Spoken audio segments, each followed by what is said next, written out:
Every evening, around the same time, something happens in your garden that you've never witnessed. The light starts to thin, the yard goes quiet, and the birds, one by one, disappear. You might think they've just moved on, gone somewhere else, found a tree, found a perch, gone to sleep. Simple as that. But what actually happens between dusk and dawn is one of the most extraordinary stories in all of animal science, and almost nobody knows it. This is bird science. Stage 1. The decision. Let's start with a question that sounds almost too simple to ask. Where does a bird go at night? Most people assume it's random. The bird finds a branch, closes its eyes, done.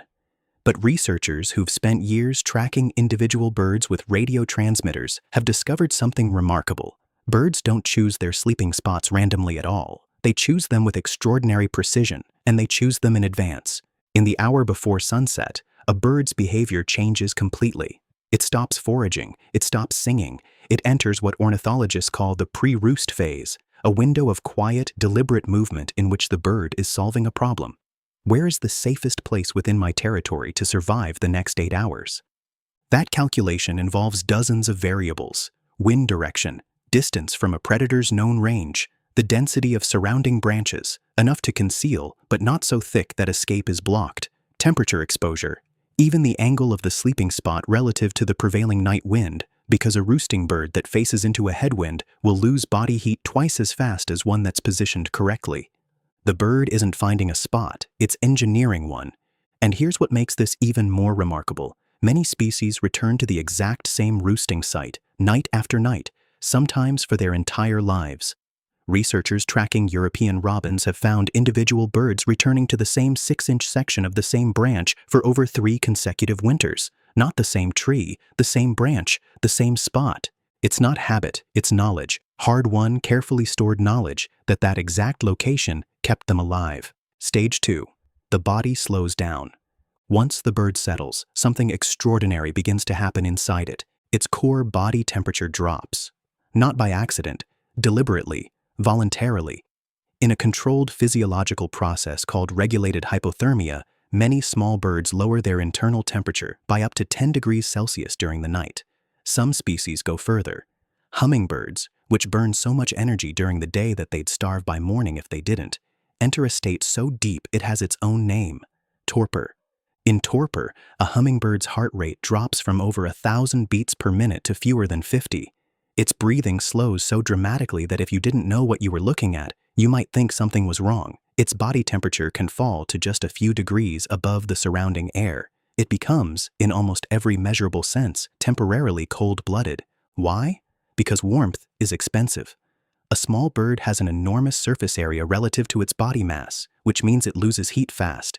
Every calorie it burns just staying warm at night is a calorie it can't use for tomorrow's flight, tomorrow's foraging, tomorrow's survival. By dropping its temperature during the coldest hours, it cuts its energy expenditure by up to 30%. It's not sleeping in the way we think of sleep. It's performing metabolic surgery on itself every single night just to make it to morning. And when the first light comes, it reverses the process. The body warms, the heart accelerates. Before the sun has fully risen, the bird shudders, fluffs, stretches, and launches back into the day. Stage 3. The night has predators. Here's what the bird is afraid of while all of this is happening. Darkness doesn't protect birds. It conceals the things that hunt them. Owls are the obvious threat, and their design is specifically calibrated to exploit sleeping birds. A barn owl's hearing is so sensitive, it can locate a mouse hidden under 6 inches of snow in complete darkness using sound alone. A tawny owl can see in light conditions 50 times dimmer than what a human eye requires. These are not creatures that sleep at night. These are creatures that are most dangerous when everything else is sleeping. But it's not just owls. Weasels climb. Raccoons probe. Foxes are patient. The sleeping bird is, in the most literal sense, at its most vulnerable while it rests. This is why roosting position is so strategic. It's why many small birds don't sleep alone. Wrens, for example, are solitary and fiercely territorial during the day. But in winter, they'll pack themselves into nest boxes with up to 60 other wrens, sharing body heat in a dense, warm mass. One documented nest box in England contained 63 wrens on a single night in January. 63 birds, one box, zero space wasted, all of them alive in the morning. That's not a quirk, that's an evolved survival strategy. In cold enough weather, a wren sleeping alone will die. A wren sleeping in a group will survive. Evolution noticed. Stage 4. The night isn't silent. Here's the part that will genuinely change how you listen when you're outside after dark. Birds communicate at night. Not all of them, and not in the way they do during the day. But the darkness is not silent, and it is not still. Many species migrate at night rather than during the day, and while they fly, they call. These are not the full, complex songs you hear in the morning. They're short, sometimes less than half a second, soft, high-pitched contact calls that researchers call flight calls. For a long time, nobody knew what they were for. Then studies began to reveal something astonishing. The birds are using these calls to maintain flock cohesion in the dark. They can't see each other. They can only hear each other, and so they talk, constantly, through the night sky.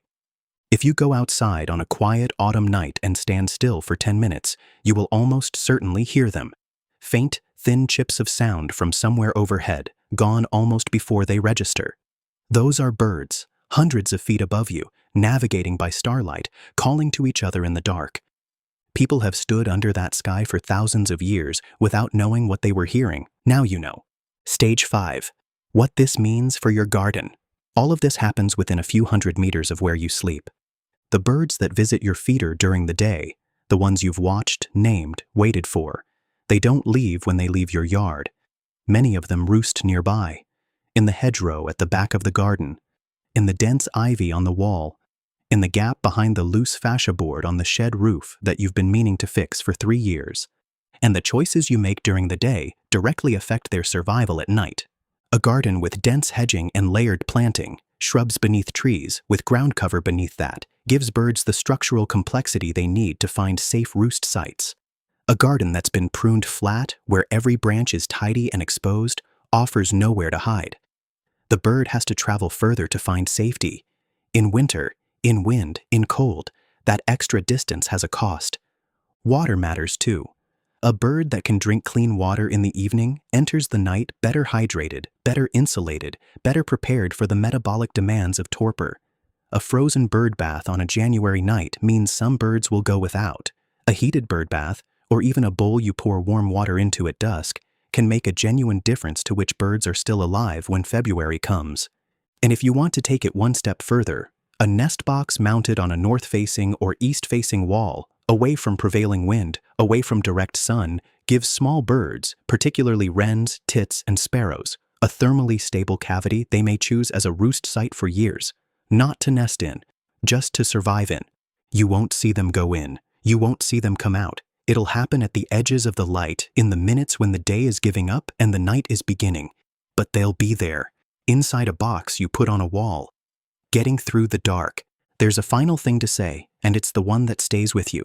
Everything a bird does at night, the careful choice of roost, the metabolic slowdown, the huddle with strangers for warmth, the fragile calls drifting across a dark sky, is aimed at a single goal, making it to morning. That's the whole mission. Not tomorrow's foraging, not the next season's breeding, just be alive when the light comes back.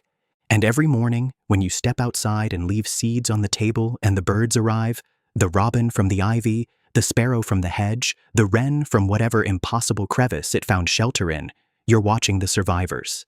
Every single one of them made 1,000 small decisions through the dark to get back to your garden. They solved problems you'll never see. They endured cold you'll never feel. And they navigated, alone or together, back to the one place in their territory they've learned is safe. The place where food appears.